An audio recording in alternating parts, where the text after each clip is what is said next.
Hi Cancer, my lunar brothers and sisters, welcome to your week ahead tarot with me, Raphael from Reydiant Reality. It's an absolute pleasure to have you. Thank you so much for being here. Thank you so much for joining me. If you haven't already, please don't forget to like, share, and if you should so choose and it resonates, hit that subscribe button. If you are already a continued subby, you know I love you for it. With that said, if you would like to book a personal tarot reading with me, you can do so on the website addressed below. And if you haven't seen it yet, don't forget to check out your solar eclipse specials. They are up and out there for your viewing pleasure. So let's have a look-see at the week ahead for you. I would like to bless my cards with all forms of love, light, peace, prosperity and abundance. And I pray that the messages that come through are ultimately clear and concise and they help you on your path to your highest vibrational good. So let's see what the week ahead has in store for you. This week you get the moon card, right? Look at that. I love the way that tarot works. So this will see you glancing over your past, but it will see you glancing over your past in relation to who you are now, right? It sees you looking at all of the feelings that you have. Cancer lives its life through the feelings, right? Through the internal world.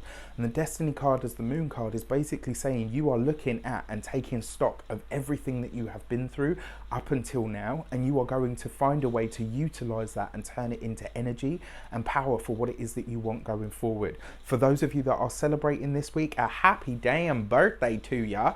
I really hope you have a fantastic week. Solar eclipse is on the 2nd, right? So this is an amazing birthday for you because it really is a massive reset. It really is a massive start. It's no coincidence then that you get the moon card for the moon child, right? So this is really interesting, and it suggests that loads of cycles are coming to completion or culmination now, which is brilliant because when cycles come to culmination, it means that new ones can begin, and there's the ting. All right, so let's have a look, see what the direction is. The 8 of Wands, lots of communication, lots of reaching out to people, emails, text messages, possibly even letters as well for some of you. And this is the past in some way, shape or form is coming back to communicate with you. This will probably be via email or phone call. For those two in specific feel really evident to me. So the moon card is your past, it sees you glancing backward, but the 8 of Wands is a communication that comes from a distance. So when you get this with the moon card as the direction, it suggests that your past is coming to knock on the door, right? Well, I mean, for a select few of you it might be coming to knock on the door, but for the majority of you, this is going to see communication coming from different types of people in your past. Now the beauty of this is, if you can, because I know there's a lot of you at the moment and this message is, it's been coming up for a while, right? And it seems like this is the crux point, this is the culmination point. And I know a lot of you have been like, well, fuck that, you know, when the past comes knocking, I ain't interested, which is fair enough.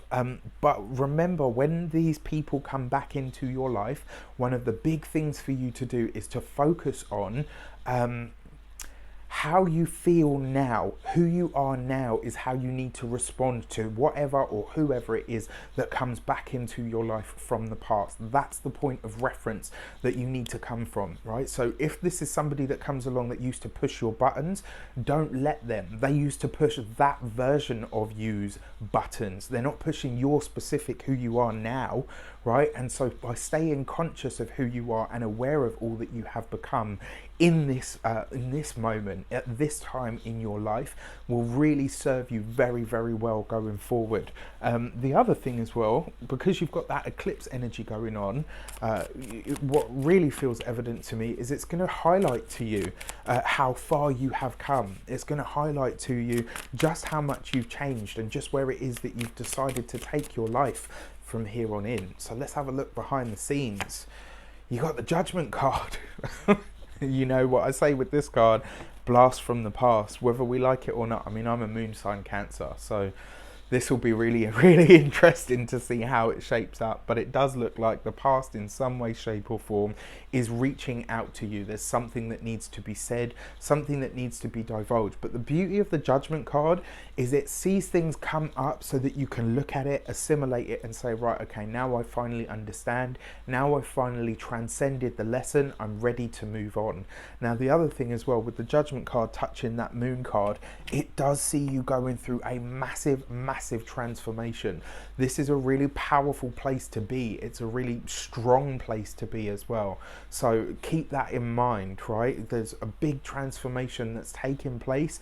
There is a big step forward awaiting you, but it's going to require you to finally lay these things and connections to rest. I wish you an abundance of all of that good stuff. Take care. Let me know in the comments how it shapes up, and I will see you soon.